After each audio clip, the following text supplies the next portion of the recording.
America এবং Israel যৌথভাবে একটা দেশের উপর আক্রমণ করতেছে, সারা পৃথিবীর সর্বশ্রেষ্ঠ যারা সামরিক শক্তি তাদের মুখে মুখে সমানে সমানে টক্কর লড়াই দিচ্ছে দুর্বল একটা ইরান, যাকে আমরা মনে করতাম। এখন যুদ্ধের কৌশল পাল্টে যাবে পৃথিবীতে। এখন আর আমার ধারণা এই যুদ্ধের পর ওই কোটি লাখ লাখ সামরিক বাহিনী, লাখ লাখ আপনার নৌবাহিনী, বিমান বাহিনী আর পালবে না। এখন মানুষ প্রযুক্তি, নেটওয়ার্ক জ্যামিং, আপনার অ্যান্টিপ্লাস্টিক মিসাইল টিজাইল এগুলো নিয়ে মানুষ এখন গবেষণা শুরু করে দিবে। কারণ মানুষ দেখতেছে আসলে অন্য বাহিনীর তো ওরকম আর ভূমিকা নাই। বিশ্ব আলাপনে স্বাগত জানাচ্ছি আমি হাসান সাইদুল। প্রিয় দর্শক, প্রতিনিয়ত সারা বিশ্বে অনেক ঘটনা ঘটে যাচ্ছে। এই মুহূর্তে সবচাইতে আলোচিত ঘটনাটি হচ্ছে ইরান, ইসরায়েল এবং আমেরিকাকে নিয়ে। তো প্রতিনিয়ত অনেক তথ্য উপাত্য আমাদের কাছে আসছে। তো বিশ্ব আলাপনে আজকে আমার সামনে যে অতিথি আছেন, নাজমুল হক সুমন, সহকারী অধ্যাপক বনানী বিদ্যানিকেতন ও কলামিস্ট, তার সাথে আজ কথা বলবো আসলে সারা বিশ্বে এখন কি ঘটছে। জনাব নাজমুল হক সুমন, আপনাকে স্বাগত জানাচ্ছি বিশ্ব আলাপে। আপনি কেমন আছেন? ধন্যবাদ হাসান সাইদুল। আমরা আজকে একটা গুরুত্বপূর্ণ বিষয় আপনি তুলে এনেছেন যে বিশ্বে বর্তমান ইরান, ইসরায়েল এবং আমেরিকার যে যুদ্ধের সর্বশেষ পরিস্থিতি কী। যদি আমি খুব সহজেই বলতে চাই, যুদ্ধটা বর্তমানে একটা ধোঁয়াশার মধ্যে চলে গিয়েছে। আমেরিকার আচরণ খুবই রহস্যময়। বিশেষ করে ট্রাম্প যখন একদিকে আলোচনা করছে যে যুদ্ধকে সে সংকুচিত করে ফেলবে এবং যুদ্ধ বন্ধের জন্য সে একটা আন্তর্জাতিক চুক্তির মতো সে করতে চাচ্ছে ইরানের সাথে, সেখানে ট্রাম্প 15টা শর্ত দিয়েছে এবং ইরান দিয়েছে 6টি শর্ত। ট্রাম্পের 15টা শর্ত পাওয়ার পর ইরান প্রথমেই প্রতিক্রিয়া জানালো যে তারা এই ধরনের শর্ত মানতে রাজি না, বরঞ্চ তারা পাল্টা আরও 6টা শর্ত দিয়ে দিল যে তাদের দেশের সার্বভৌমত্বের রক্ষার জন্য দীর্ঘমেয়াদী যুদ্ধ আর তারা যুদ্ধের মধ্যে যাতে আক্রমণ না করে ইরানের উপর, সেই একটা নীতিগত সিদ্ধান্ত নেওয়া। দ্বিতীয় বিষয় হচ্ছে যে আন্তর্জাতিকভাবে ক্রাইসিস তৈরি হওয়া যে হরমুজ প্রণালী, এই হরমুজ প্রণালীর নতুন একটা স্ট্রাকচার আইন তৈরি করা। তৃতীয় বিষয় হচ্ছে যে তারা যে করতেছে ক্ষেপণাস্ত্র যে বাড়াচ্ছে শিল্পটা, সেটার মধ্যে কোনো রকমই তারা আমেরিকা যাতে আঘাত করতে না পারে। তবে পারমাণবিক অস্ত্র বানানোর বিষয়ে ট্রাম্প যেটা বারবার বলতেছে যে তারা পারমাণবিক অস্ত্র বানানোর ক্ষেত্রে ইরান একটা গ্রিন সিগন্যাল দিয়েছে যে তারা পারমাণবিক অস্ত্র বানাবে না। তবে এখানে রহস্যের জায়গাটা হচ্ছে এরকম, অনেক বিশেষজ্ঞই বলতেছে যে আমেরিকা এখন ইরানকে এই 5-6 দিন একটু আলোচনায় ব্যস্ত রাখতে চাচ্ছে, আক্রমণাত্মক আচরণ থেকে ব্যস্ত রাখতে চাচ্ছে, এই জন্য যে অলরেডি একদিকে যখন ইরানের সাথে আমেরিকার আলাপ চলছে, ঠিক তার বিপরীতে আমরা দেখতে পাচ্ছি যে বিভিন্ন আমেরিকার সবচেয়ে কোর একটা টিম হচ্ছে সেনাবাহিনীর 82 এয়ারবার্ন কমান্ডার টিম, যারা 18 ঘন্টার মধ্যে পৃথিবীর যে কোনো জায়গায় তারা অবতরণ করে একটা দখলে নিয়ে নিতে পারে। এই টিমের 3000 প্যারাট্রুপার অলরেডি আবার তারা নতুনভাবে মধ্যপ্রাচ্যে পাঠাচ্ছে। মধ্যপ্রাচ্যে কিন্তু আগে থেকে প্রায় 50,000 সৈনিক আছে, 51,000 সামথিং সৈনিক তাদের বিভিন্ন দেশে মোতায়েন করা আছে। তার সাথে আবার এই 3000 প্যারাট্রুপার পাঠানোর কারণ একটু রহস্যময়। বিশেষজ্ঞরা বলছে যদিও প্যারাট্রুপাররা দীর্ঘমেয়াদী যুদ্ধের জন্য কোথাও যায় না, এরা শর্ট টার্ম যুদ্ধের জন্য, কারণ এদের ট্রেনিং প্রস্তুতি বা এদের যে কমান্ডিং সিস্টেম তাতে তারা স্বল্পমেয়াদী যুদ্ধের জন্য কোথাও যায়। অনেক বিশেষজ্ঞ মনে করছে হরমুজ প্রণালী নিয়ে যেহেতু ইরান সারা বিশ্বকে একটা নাকানি চুবানি খাইয়েছে, এটার পাল্টা আঘাত হিসাবে ইরানকে খার্ক দ্বীপ, যেটা ইরানের ইরানের ট্রাম্প প্রায় সময় বলে যে ইরানের মাথার মুকুট যে খার্ক দ্বীপ, এই খার্ক দ্বীপটা হচ্ছে ইরানের তেল উৎপাদন, গ্যাস উৎপাদনের মূল কেন্দ্রবিন্দু। এটাকে যদি আমেরিকা দখলে নিতে পারে তাহলে মোটামুটি ইরানকে আর একটা পাল্টা আঘাত করে হরমুজ প্রণালীটার মধ্যে একটা সমঝোতা আমেরিকা চাচ্ছে, যার দরুন ওই খার্ক দ্বীপটাকে দখলের জন্য তারা প্যারাট্রুপার আনছে এবং অন্য অন্য সৈন্য সমস্ত বা বিভিন্ন জাহাজ তারা মোতায়েন করে রেডি করতেছে। এই 5-6 দিন সময় যাতে তারা প্রস্তুতি নিচ্ছে ওই খার্ক দ্বীপে একটা বড় ধরনের আক্রমণ করার জন্য, যাতে ইরান এই 5-6 দিন কোনো বড় অ্যাটাকে না যায়। এটা অনেক বিশেষজ্ঞদের ধারণা। তবে new York Times, Washington post বা আন্তর্জাতিক বিভিন্ন বিশ্লেষণধর্মী কলামগুলি পড়ে আমরা যেটা বুঝতেছি যে এই আমেরিকাও এই যুদ্ধটাকে দীর্ঘ করার সাহস করতেছে না। এই জন্য করতেছে না, একটা ইরানি ছোট ড্রোন, যে ড্রোনটা $20,000 থেকে $22,000 একটা ড্রোন, এটাকে নিয়ন্ত্রণ করতে গেলে $1 মিলিয়ন $2 মিলিয়ন বিভিন্ন মানে সিস্টেমেটিক তারা সরঞ্জাম তাদের ইউজ করতে হচ্ছে। প্রতিদিন $1 বিলিয়ন ব্যয় হচ্ছে এই যুদ্ধে, ইসরায়েল আমেরিকান যৌথভাবে বিলিয়ন প্রতিদিন 1 বিলিয়ন। আচ্ছা, সেক্ষেত্রে কোনো বিশেষজ্ঞ বলতেছে যে ইসরায়েল এবং মার্কিন যৌথভাবে 1 বিলিয়ন, আবার কেউ বলতেছে ইন্ডিভিজুয়ালি $1 বিলিয়ন ব্যয় হচ্ছে। কারণ আপনি চিন্তা করেন, ইরান তো এই পর্যন্ত প্রায় 1300 খালি ছুটছে আপনার ড্রোন, তারপর 77তম তারা ব্যালাস্টিক মিসাইল ছুটছে।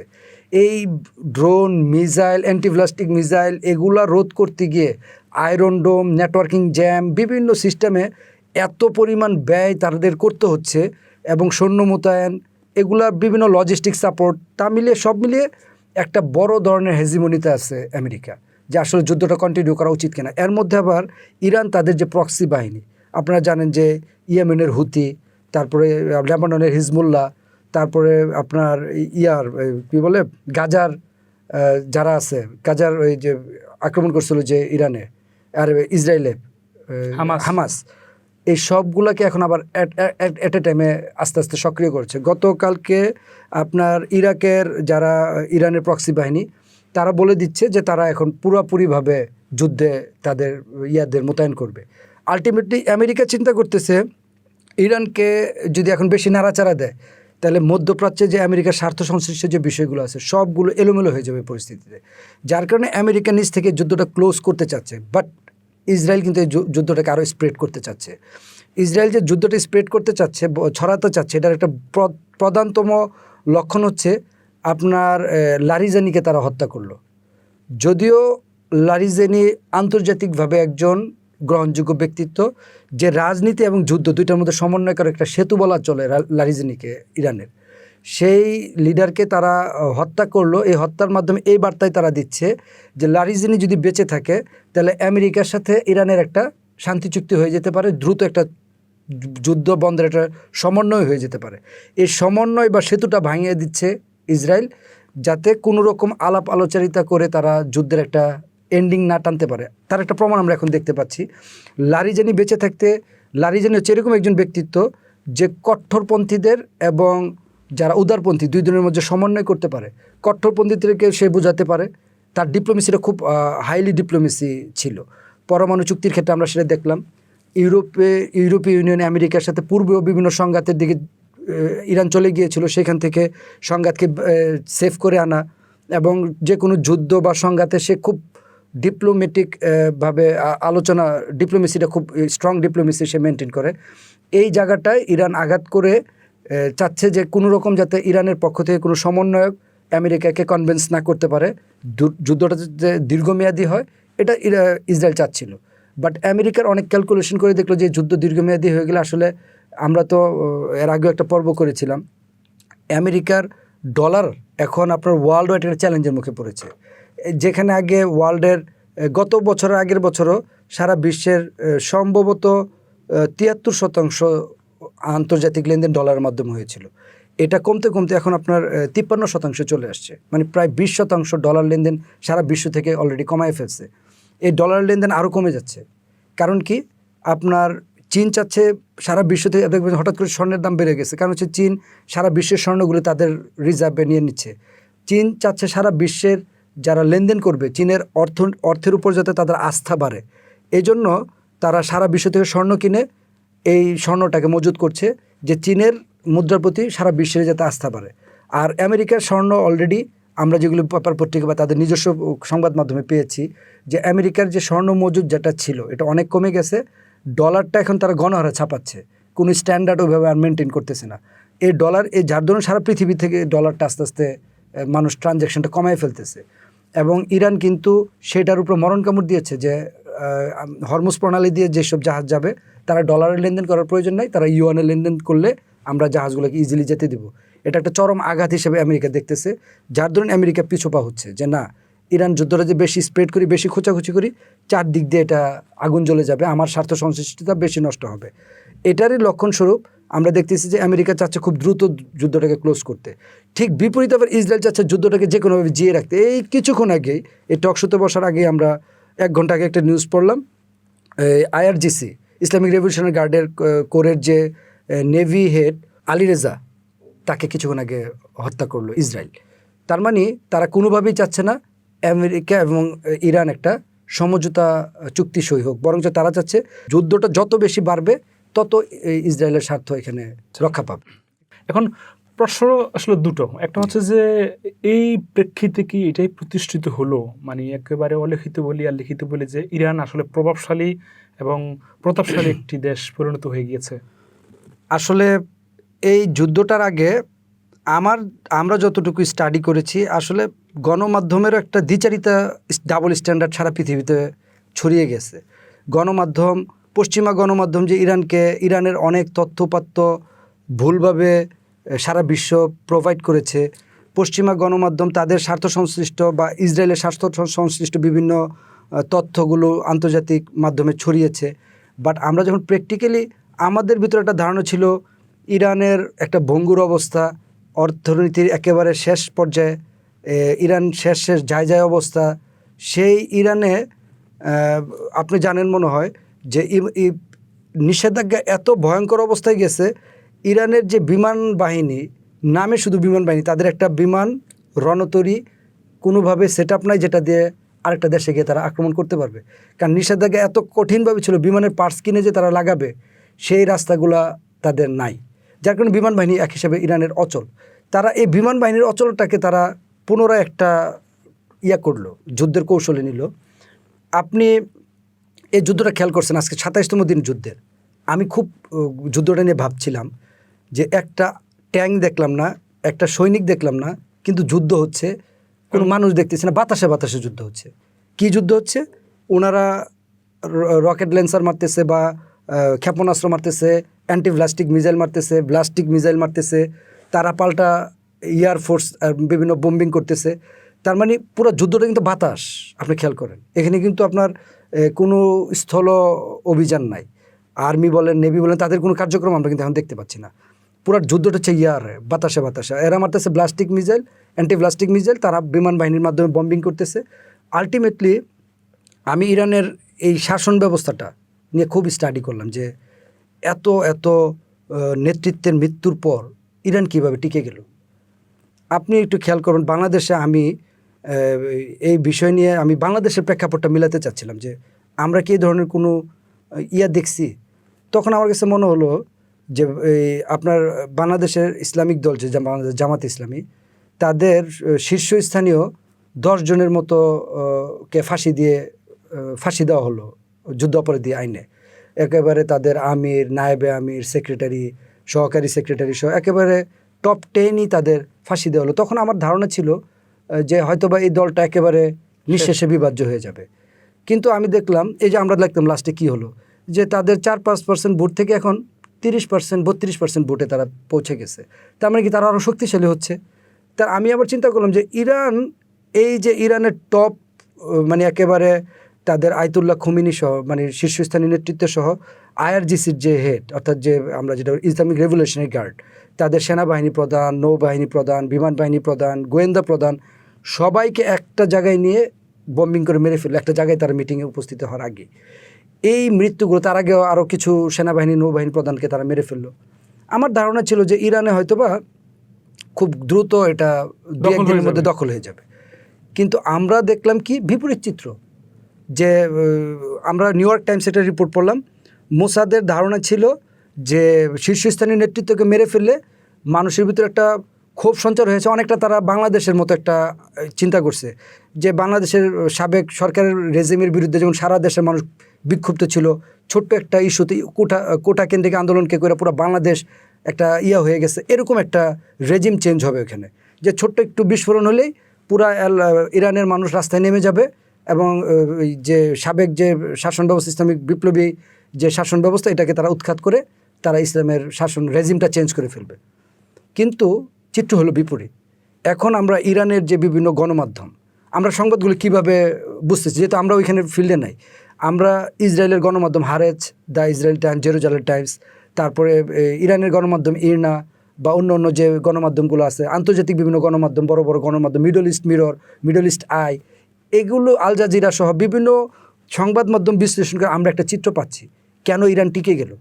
আপনি জেনে থাকবেন ইরানের মূল ভিত্তিটা কিন্তু IRGC, Islamic revolution guard. Islamic revolution guard হচ্ছে এরকম একটি বাহিনী, যে বাহিনী শুধু সামরিক দখল না, তাদের ওই দেশের অর্থনৈতিক, সামাজিক, সামরিক সব দিক দিয়ে তাদের একটা নেটওয়ার্ক সেট আপ করা, শুধু দেশের ভিতর না, দেশের বাইরে তাদের নেটওয়ার্ক। কীরকম নেটওয়ার্ক?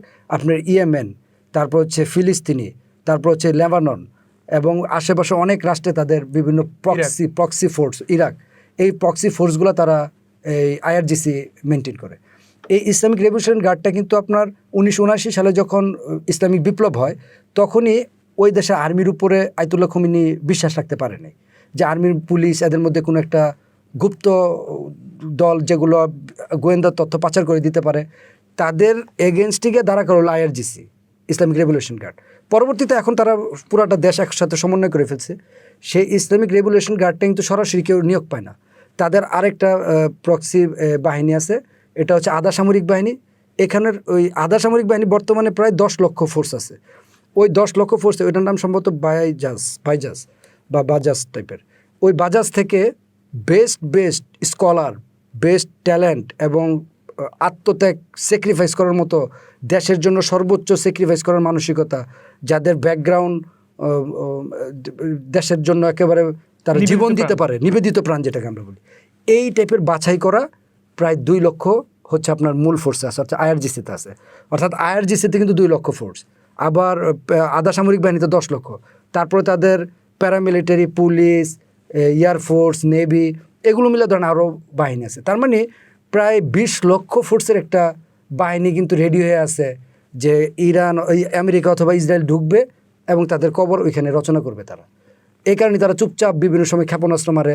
এবং আমরা তো কল্পনা করতে পারি নাই যে ইরান এত ভয়ঙ্কর পাল্টা আঘাত পৃথিবীর শীর্ষস্থানীয় একটা দেশকে, আপনার মনে করেন যে আমেরিকা এবং ইসরায়েল যৌথভাবে একটা দেশের উপর আক্রমণ করতেছে, সারা পৃথিবীর সর্বশ্রেষ্ঠ যারা সামরিক শক্তি, তাদের মুখে মুখে সমানে সমানে টক্কর লড়াই দিচ্ছে দুর্বল একটা ইরান, যাকে আমরা মনে করতাম। আসলে তা না, তারা ক্ষেপণাস্ত্র এবং ড্রোন শিল্পটাকে পৃথিবীতে এখন যুদ্ধের কৌশল পাল্টে যাবে পৃথিবীতে। এখন আর আমার ধারণা এই যুদ্ধের পর ওই কোটি লাখ লাখ সামরিক বাহিনী, লাখ লাখ আপনার নৌবাহিনী, বিমান বাহিনী আর পালবে না। এখন মানুষ প্রযুক্তি, নেটওয়ার্ক জ্যামিং, আপনার অ্যান্টিপ্লাস্টিক মিসাইল টিজাইল, এগুলো নিয়ে মানুষ এখন গবেষণা শুরু করে দিবে। কারণ মানুষ দেখতেছে আসলে অন্য বাহিনীর তো ওরকম আর ভূমিকা নাই।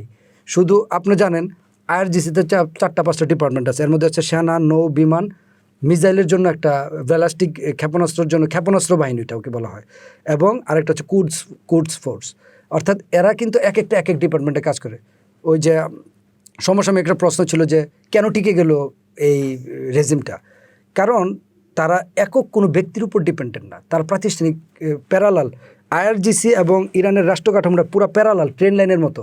একটা লাইনে যেমন আপনি চাকা দিলে চলবে না, 2টা চাকা একসাথে চলে, এরকম ট্রেন লাইনের মতো তারা পৃথিবীর একমাত্র দেশ ইরান যেখানে সিলেকশন এবং ইলেকশন 2টা প্রসেস আছে। ইলেকশন করে তারা প্রেসিডেন্ট নির্বাচন করে, মাসুদ পেজেশকিয়ান হচ্ছে ইলেকটেড প্রেসিডেন্ট।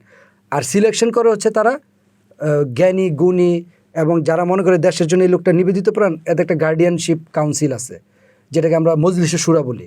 ওই শুরা মিলের এই দেশের সর্বোচ্চ নিবেদিত প্রাণ যারা, তাদেরকে বাছাই করে বিভিন্ন সেক্টরে তারা বসাচ্ছে। এই সিলেকশন এবং ইলেকশন, এই 2টা প্রসেস মিলে ইরানের রাষ্ট্র কাঠামোটা এরকম, যেমন ধরেন আপনি বাংলাদেশের কল্পনা করেন, বাংলাদেশে একজন প্রধানমন্ত্রী, একজন রাষ্ট্রপতি মৃত্যুর পর হয়তো আর 2-3 জনকে মারলেই পুরো বাংলাদেশের শাসন কাঠামো ভেঙে পড়বে। অথচ ইরানের টপ লেভেলের 41 জন আজকে সহ 41 জন টপ লেভেল মেরে ফেলছে। ইরান কিন্তু পৃথিবীর সর্বোচ্চ শক্তিশালী দেশের সাথে চোখে টক্কর রেখে তারা পাল্টা আক্রমণ করতেছে। তার মানে তারা ইনস্টিটিউশনগুলো দ্বারা করাইছে।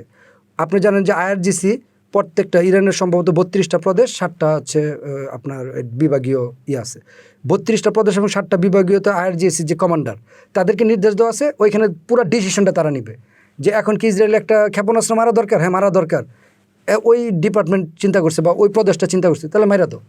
এখানে আরেক সেন্ট্রাল থেকে অনুমতি লাগবে, ব্যাপারটা এরকম না। এই যে ডিসেন্ট্রালাইজেশনের যে নেতৃত্ব, এই নেতৃত্ব ইরানকে এখন টিকিয়ে রাখছে। এটার জন্য ইসরায়েল এখন অনেকটা এলোমেলো হয়ে গেছে এই যুদ্ধের মধ্যে। এত বড় একটা শক্তিশালী, পৃথিবীর সর্বোচ্চ শক্তিশালী সামরিক বাহিনীর মানে সামরিক দিক থেকে যারা আগানো, তাদেরকে নিয়েও ইসরায়েল কিন্তু এখন একটা ভেবাচাকা অবস্থায় আছে।